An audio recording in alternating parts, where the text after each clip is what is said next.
राहुल के mummy papa शहर में रहते हैं। राहुल अपने दादी के साथ गांव में ही रहता है। राहुल की छुट्टियां शुरू हो जाती है तो राहुल सोचता है कि चलो कहीं घूम के आते हैं। जाता है दादी के पास और बोलता है, दादी मेरी मौसी के यहाँ जाने का मन है, तो मैं सोचता हूँ कि मौसी के यहाँ चला जाऊँ, घूम के आ जाओ तो ठीक रहता।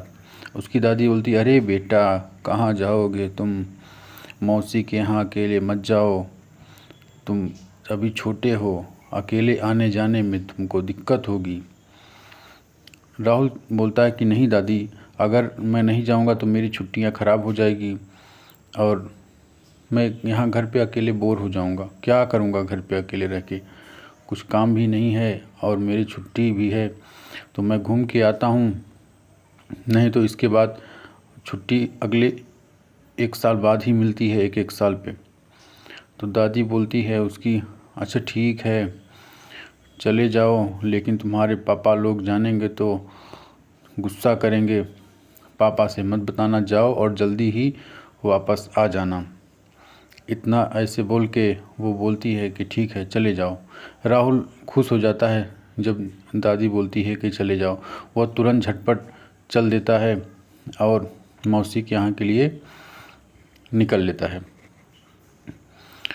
खुशी खुशी वह निकलता है और मौसी के यहाँ जाने की तैयारी करता है और जाता है शहर से निकल के। अब जाने ही लगता है और बोलता है कि अरे अब मैं तो निकल लिया हूँ, लेकिन अभी घर भी मैं नहीं जानता पूरा, बहुत ज़्यादा टाइम हो गया है मुझे मौसी के यहाँ गए हुए। और किसी तरीके से पूछते पाछते पहुँच जाता है। अरे घर में लगता है कोई है नहीं क्या, मौसी मौसी बोलता है, 2 बार 3 बार बोलता है, लेकिन अंदर से किसी की आवाज़ नहीं आती है। तो सोचता है कि जब तक कोई आता नहीं मैं थोड़ा सा वेट करता हूँ। और वहीं मौसी मौसी करके 1 बार 2 बार 3 बार बोलता है और कोई नहीं आता। तो वहाँ जाकर वो सोचता है कि मैं थोड़ा सा वेट ही कर लेता हूँ, हो सकता है सब लोग कहीं बाहर गए हों और आते ही होंगे। इसके लिए वह सोच के वहीं बैठ जाता है। बैठे बैठे उसको काफ़ी टाइम हो जाता है और वह सोचता है कि कभी कोई आ ही नहीं रहा है, इतना ज़्यादा टाइम हो गया है, हो सकता है कहीं ज़्यादा दूर गए हों, मैं थोड़ा रेस्ट कर लेता हूँ, हो सकता है मेरे रेस्ट करने तक में कोई न कोई आ ही जाए। और वह सोने लगता है। ज़्यादा दूर पैदल चल के आया था, इसके लिए वो थका ज़्यादा रहता है और वो गहरी नींद में सो जाता है। उस घर में एक चुड़ैल का साया था और चुड़ैल बाहर गई थी। जैसे ही चुड़ैल आती है, देखती है कि अरे ये घर में कौन सोया है, इस घर में मैं नहीं थी, मेरे ना रहने पे ये कौन आ जाता है इसमें और यहाँ पे सो गया है। चुड़ैल बहुत गुस्सा करती है और वह तुरंत वहाँ से गायब होके बोलती है, निकल जा मेरे घर से, नहीं तो मैं तुमको ज़िंदा ही मार दूँगी, निकल जा। लेकिन राहुल इतना गहरी नींद में रहता है, इतना पैदल चला थका रहता है कि उसको कुछ सुनाई ही नहीं देता है कि कौन क्या बोल रहा है। और 1 बार 2 बार फिर बोलती है कि निकल जा, नहीं तो मैं तुमको ज़िंदा ही मार के खा जाऊंगी। राहुल घबरा जाता है, तुरंत उठता है और सोचता है कि लगता है मैं कोई सपना देख रहा था क्या, कोई मुझे मारने की बात कर रहा था, कोई लगता है मैं भयानक सपना देख रहा था।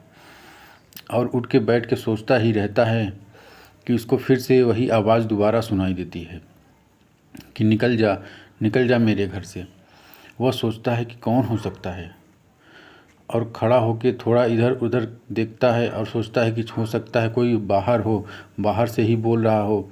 और वह बाहर की तरफ चल देता है कि चलो बाहर चल के देखते हैं, बाहर कोई है तो नहीं जो मुझको बोल रहा है।